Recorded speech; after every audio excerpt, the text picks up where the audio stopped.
his speech is, he's been in Toastmasters since 2016. His speech tonight is from the Advanced Communication Manual, Persuasive Speaking.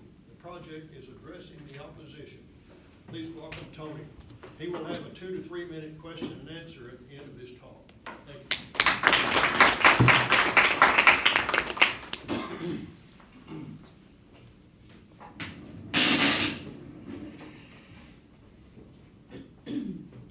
Do you feel safe this evening?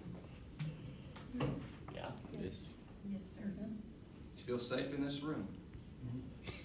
You should. It's a public place. It's a library.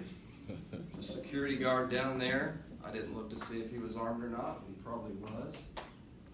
So we should feel safe, right? Now let me change the scenario. Suppose we're sitting here and we hear some gunshots in the distance. And then we hear screaming and footsteps. People running out into the parking lot. They're on their cell phones or making calls. Our fearless leader, Mike, he's our sergeant at arms. Mike, would you, if that happened, would you look down the hallway to see what's going on? Yep. I think you would. So Mike gets up and he looks down the hallway. And what he sees is a man come out of the room next door. And he sees two bodies lying on the hallway that are bleeding. They've been shot. And this man comes towards us. He's going to come into this room next. Now, before I got here, I didn't realize we had an exit door. So I'm going to have to improvise and say that this man was so smart that he blocked that door so we can't get out. Now, what are our options? What are we going to do? He's right there. All right, we're going to flip over the table. We're going to hide behind the tables, right? It's not really good. Can't get through the door. We tried that. We're going to jump him when he comes in the door? Yes. That's one option. Is it a really good one, though? It might be the best one we got, right? We're going to jump through the window. Man, that's just as bad as getting shot, I think. Now, what if at least one person in this room had a concealed carry permit and they had a loaded pistol on them? How do you feel about your options in that scenario? Are they better? Yeah. Yeah. Larry, maybe he's the guy that's got it. And he says, I've got a weapon. So we all go to that corner and hide from the door, and Larry's going to stand right there. And as soon as that person walks in the door, he's going to fire at him and take him out. Now, I like those options a lot better, don't you? Mm-hmm. So the Constitution has a Second Amendment. It's called the right to keep and bear arms. And I believe in that. I believe in that. I think it's as relevant today as it was over 200 years ago when it was written. Because it's not any safer today than it was then. There's better technology. We've been a country for over 200 years. We've had the right to bear arms for over 200 years.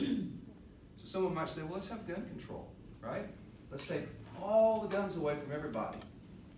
So now you have law-abiding citizens turning over their guns. Are the criminals going to turn over their guns? Nope. They're not going to do it. So now we don't have any way to protect ourselves, and they can do whatever they want. Somebody might argue, we got the police. We'll call the police, right? I know the police will help us. The question is, can they get there in time? And are there enough of them? Another option that people may argue. I don't want people to carry guns unless they're trained to carry them. I agree with that. I think that if you are going to carry a concealed weapon, it should go through the training. There's actually a bill in Oklahoma legislature right now that would allow anyone to carry a gun. Now, there are some exceptions. If you've been convicted of a felony, you're not allowed to carry a gun. There's other exceptions as well. But anyone that doesn't violate those exceptions, if that bill passed, can carry a gun. I don't necessarily agree with that. Someone might argue we shouldn't allow semi-automatic weapons. We probably don't need those very often, but I can think of some scenarios where those might come in handy. I won't go into the details of that, but I can think of them. Locally, we've had some issues very recently. Anybody remember the Walgreens on 51st and Lewis about 3 weeks ago? I see some heads nodding. Man comes in the store, walks up to the photograph counter, and he wants to pick up some photographs that are 2 years old. The employee is trained to ask for ID, so that he's not giving the pictures to somebody that doesn't belong to. The man gets mad. He gets so mad, he pulls out a gun and threatens the man behind the counter at Walgreens. He hops over the counter, grabs the photographs, and starts running out the store. He gets halfway to the door, he turns around, and he comes at him and says, "I'm going to kill you." He changed his mind. He wasn't going to leave, he was going to kill the man. Guess what?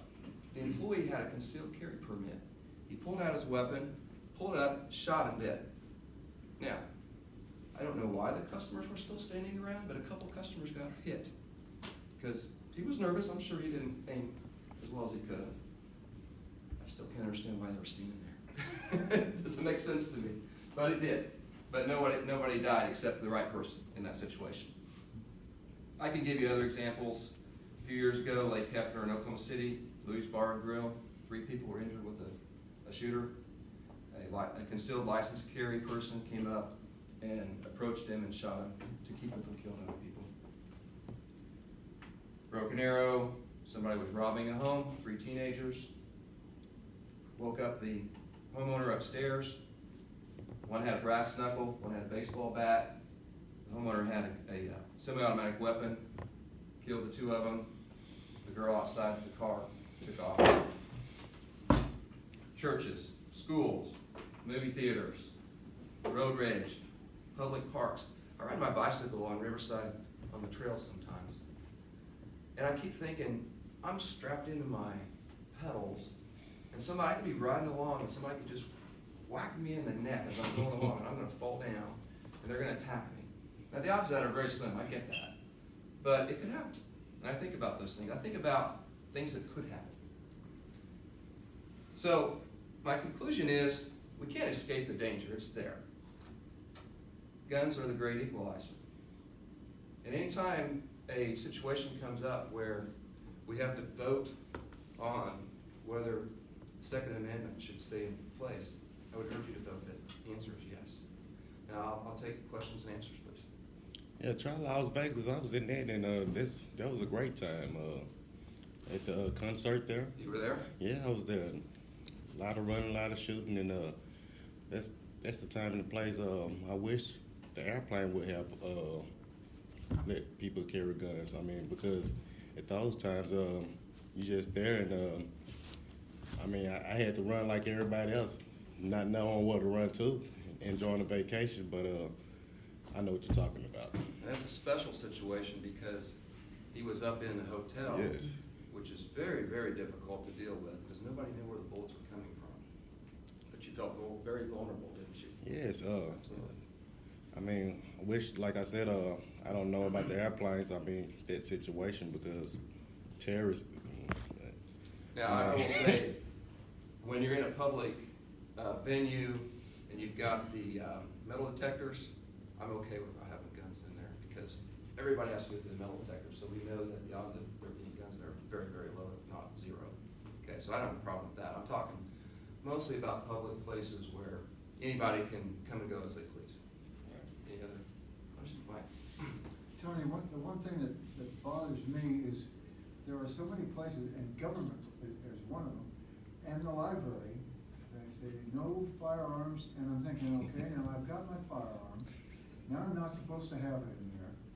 I can leave it in my car, and then if somebody breaks into my car, it doesn't matter where it is, I lost my firearm. I think the biggest problem they have is and you see it in restaurants too, because what they're basically saying is, no one here has guns, so come in and do anything you want. And I think there's a real problem with that, because I think that a concerned citizen should be able to carry it, maybe just not openly, but and there doesn't seem to be an answer to it. I'll be honest with you, when my license ran out, it was going to be think $80 to redo it. And I thought, you know, really, there's so many places where I'm not supposed to have it. Maybe I'll just leave it in my apartment and somebody breaks in, I'll charge to, I'll do that. But I fully agree that something has to be done, because if say Larry was the one with the gun, he theoretically shouldn't be here with a gun. Right. So now the question is, do you break the law and protect, or what? So I don't know if you've got an answer to that, I don't know if you do. Yes and no. If you're concealed, then nobody really knows you have it. If you don't go through the metal detector, then unless you display that you have it, nobody really knows. And so in those situations, even if you go into a store or restaurant that says no guns allowed, if it's concealed, then they don't know you have it. Just don't show it, brag about it, keep it concealed, keep it discreet. And I believe more in concealed carry than open carry in most situations, just because if you are showing open carry and there is a bad guy, he knows who to shoot first, right? So, Terry. What do you consider acceptable minimum training? The reason I asked the question is I've had my concealed carry for 12 years. I know at the time that I got it, what we considered minimum training. And the reason we got it because of were shootings in churches, and we decided that was never going to happen with us. Now there seems to be less emphasis on actual training, thus you have the scenario which occurred in the drugstore where you have unintended victims. Correct. What in your mind is acceptable training? Well, I went through it 3 or 4 years ago, and they go through a lot of the situations and scenarios of when you can use it and when you shouldn't. And they also make you actually practice at the range and shoot the gun. I think that's adequate. Now, should there be more practice and maybe some follow-up? Maybe. I mean, that might be something to consider. Every 2 years, maybe a renewal, shoot on the range, something like that. But I think that's adequate to start with, in my opinion.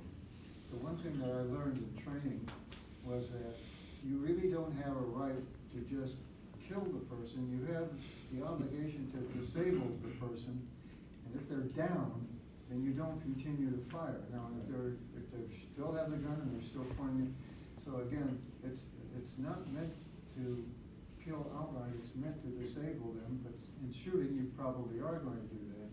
But I didn't realize that, because there was this gentleman back, I think it was New York, that a guy came into the pharmacy where he was, and he eventually shot the guy, but then he proceeded to unload the gun about 10 more shots, and then they took him to jail. And at first, I thought, well, he's already down, he's already maybe dead, what's the point?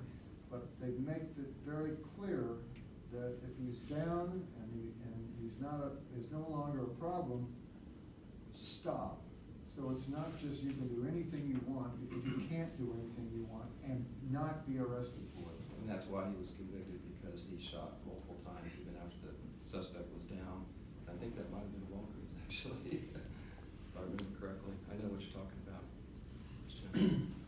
Tony, do you think there is a misunderstanding in this country when it comes to the right to bear arms control? It appears that a lot of people use the right to bear arms to spread hatred. And the right to bear arms does not necessarily mean that the whole public, everybody should be walking all around with guns. Where do we draw the line? Well, that's an interesting question. You've covered a lot of a big situation there of hatred. And I think if you look at statistics, a very, very large percentage of people that carry guns they're not racist, they're not biased, they don't have hate in their bodies. It's the few exceptions that cause the problems.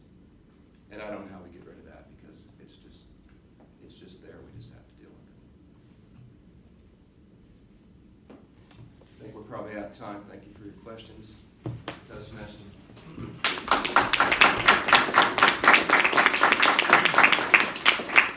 Thank you, Tony, for a great speech, and I thank all of you for your interaction with Tony.